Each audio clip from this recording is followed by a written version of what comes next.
Today, I wanted to share with you what I do with tomatoes that have blemishes or bad spots in them.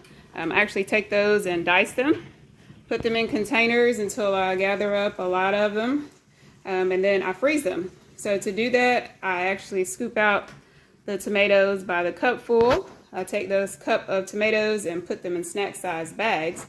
And then when I'm done with those bags, I actually squeeze all of the air out of them and lay the tomatoes flat, like this.